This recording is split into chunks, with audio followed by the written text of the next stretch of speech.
Hola, hola, soy Milton López Arrubla y estoy aquí para leerles unos fragmentos de Las tinieblas y el alba de Ken Follett. Espero que sean de su agrado. Dice así: no sabía cuánto tiempo llevaba allí dentro. Empezó a sentir calor y supuso que el sol debía de haberse encaramado ya a lo alto del cielo.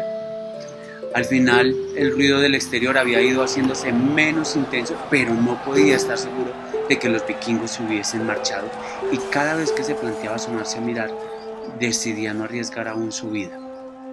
Entonces volvía a pensar en Sunny y se echaba a llorar de nuevo. Manchas dormitaba a su lado, pero de vez en cuando el animal gemía y temblaba en sueños. Edgar se preguntó si los perros tendrían pesadillas. Él tenía pesadillas a veces. Soñaba que estaba a bordo de un barco que se hundía, o que un roble se caía en su camino y no podía sortearlo, o que huía de un incendio en el bosque.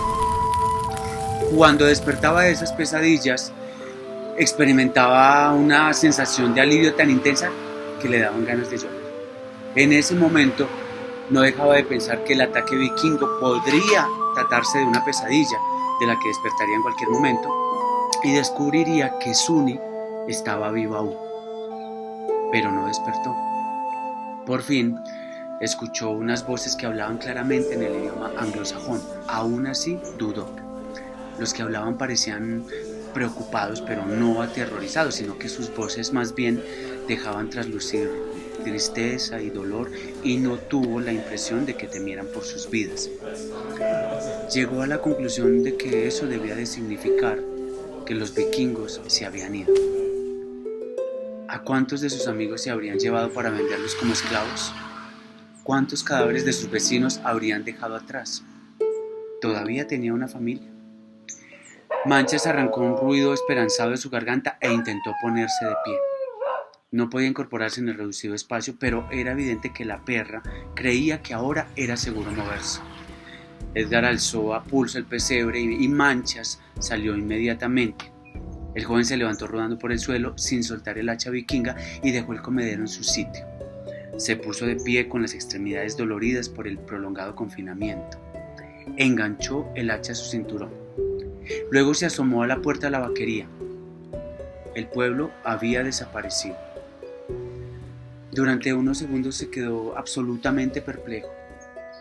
¿Cómo podía haber desaparecido Combe? Pero si sabía cómo, por supuesto. Casi todas las casas habían ardido hasta quedar reducidas a cenizas, y de hecho varias seguían ardiendo. Desperdigadas aquí y allá, algunas estructuras de obra permanecían en pie, y le llevó un tiempo identificarlas. El monasterio tenía 2 edificios de piedra, la iglesia y un edificio de 2 plantas con un refectorio en la planta baja y un dormitorio en el piso superior. Habían otras 2 iglesias de piedra. Le llevó más tiempo identificar la casa de Wayne, el orfebre, quien necesitaba reforzar con piedra su negocio para protegerse de los ladrones. Las vacas de Cineric habían sobrevivido, agrupándose con aire temeroso todas juntas en mitad de su pasto vallado. Las vacas eran valiosas, pero demasiado voluminosas e irritables, razonó Edgar, para llevarlas a bordo del barco. Como todos los ladrones, los vikingos preferirían dinero en efectivo o pequeños artículos de gran valía como joyas. Los habitantes del pueblo contemplaban las ruinas con aire aturdido, casi sin hablar, pronunciando monosílabos de dolor, horror y perplejidad. En la bahía seguían amarradas las mismas embarcaciones, pero los barcos vikingos se habían ido. Edgar por fin se permitió mirar los cuerpos de la vaquería. La figura del vikingo era casi irreconocible como un ser humano. Se sintió extraño al pensar que él había sido el responsable de eso. Le parecía increíble. Caminaron durante 1 día y medio, siguiendo un sendero apenas visible junto al río serpenteante. 3 hombres jóvenes, su madre y una perra de pelaje marrón con manchas blancas. Edgar estaba desorientado, desconcertado y nervioso. Había planeado una nueva vida para sí mismo, pero no aquella. El destino había dado un giro completamente imprevisto y él no había tenido tiempo de prepararse. En cualquier caso, Edgar y su familia no tenían la menor idea de lo que les deparaba aquella nueva vida. No sabían prácticamente nada de aquel lugar, Drengs Ferry, que significaba literalmente la balsa de Dreng. ¿Cómo sería? ¿Recelarían sus habitantes de los forasteros o por el contrario los recibirían con los brazos abiertos? ¿Y la granja? ¿Sería la tierra un suelo fértil apto para el cultivo o por el contrario estaría formado por arcilla y gruesa y dura? ¿Habría perales o gansos salvajes graznando sin cesar o ciervos asustadizos? La familia de Edgar creía en los planes. Su padre repetía a menudo que había que construir el barco entero en la imaginación antes de levantar la primera plancha de madera. Habría mucho trabajo que hacer para volver a poner en condiciones una granja abandonada, y a Edgar le costaba reunir el entusiasmo necesario. Aquel era el canto fúnebre de sus sueños y esperanzas. Nunca tendría su propio astillero, nunca construiría barcos. Estaba seguro de que nunca llegaría a casarse. Trató de sentir algún interés por cuanto le rodeaba. Nunca había caminado tanto ni tanta distancia. En una ocasión había viajado muchas millas marinas hasta Cherburgo y de vuelta, pero en el trayecto solo había visto agua y más agua. Ahora, por vez primera, estaba descubriendo Inglaterra. Había una gran cantidad de bosque, como aquel en que su familia había estado talando árboles desde que él tenía uso de razón. La zona boscosa quedaba interrumpida por la presencia de algunas aldeas y unas pocas fincas de gran extensión. El paisaje se hacía más ondulante a medida que se adentraban hacia el interior. La vegetación se volvía más espesa, pero aún habían asentamientos y señales de actividad humana. Una cabaña de caza, un pozo, una mina de estaño, el cobertizo de un cazador de caballos, una pequeña familia de carboneros, un viñedo en una ladera orientada hacia el sur, un rebaño de ovejas pastando en lo alto de una colina. Por el camino se encontraron con otros viajeros, un sacerdote rollizo montado a lomos de un escuálido pony, un platero bien vestido, acompañado de 4 ceñudos escoltas, un granjero corpulento que llevaba una marrana grande y negra al mercado, y una anciana encorvada que portaba huevos morenos para venderlos. Se detuvieron a hablar con ellos e intercambiar información sobre el camino que tenían por delante. Tuvieron que relatar el saqueo vikingo de Com a todo aquel con quien se encontraban, pues así era como la gente se enteraba de las noticias a través de los viajeros. La mayoría de las veces la madre de Edgar explicaba una versión abreviada, pero en las poblaciones más opulentas se sentaba y relataba la historia entera. Y a los 4 les ofrecían comida y bebida a cambio.